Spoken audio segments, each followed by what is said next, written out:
somehow or another it worked out again. We had trouble scoring, obviously, around the 3-yard line 2 or 3 times. But Elliott Fry kicked some field goals, and our defense was really sensational the second half. First half, they had us a little bit on their heels running the ball. But our guys, they got tougher. Got tougher the second half and shut Florida down pretty good. And somehow or another, it worked out for us. We weren't very good on offense again. Although we did make 370 yards, that's pretty good, I guess. Third downs, we struggled again, but we had a lot of long ones. But anyway, it worked out. We're proud of the guys. Proud to win 16 in a row here, 6-2 in the conference, 3 years in a row. That's pretty good for us, and proud of our players. Our players play like winners. At halftime, there wasn't a lot of laughter. There wasn't much joy in our locker room, and then obviously afterwards, we had a happy bunch of Gamecocks. So maybe something bigger is going to happen for us down the road. I don't know. But we'll just watch Missouri play a little bit from a distance.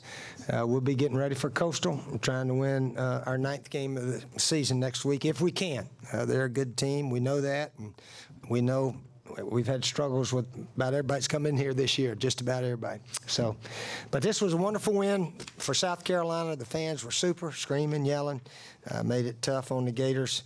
And just to get a win the way it all started out was really good for us, good for the Gamecocks. At what point did you realize or learn that Auburn beat Georgia, and how did you handle that? It was on the screen there.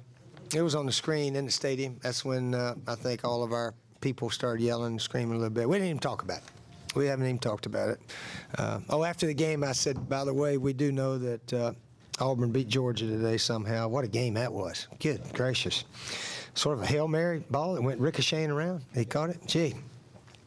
Yeah, I guess that's why people watch football on television, games like the one they had. Ours was pretty interesting, too.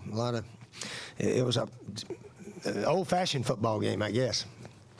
A whole bunch of field goals by our team, but we won one doing it that way. Usually you lose those, but tonight we won it. I knew this was going to be a tough game. I told guys all week. I don't know if they believe me because they read the papers, I guess, or something. But I knew it was going to be a tough game. They got big, strong offensive and defensive line, and we had to stack it. Fortunately, they're not a good passing team right now. But anyway, I'm not mad at anybody. Don't get me wrong, but I'm telling you, the opponents read everything that you guys write, because we read what the other team writes about us when we go to their ballpark. Fortunately, 4 field goals made the difference, and not only 1 touchdown. That was a scramble play that Bruce took off, and was 4th down, so Connor had to throw it up. If it wasn't 4th, he'd thrown it out of bounds. But he threw it up, and Bruce catches a touchdown. So that's what I'm saying. That's when you know it's meant to be. Things like that happen.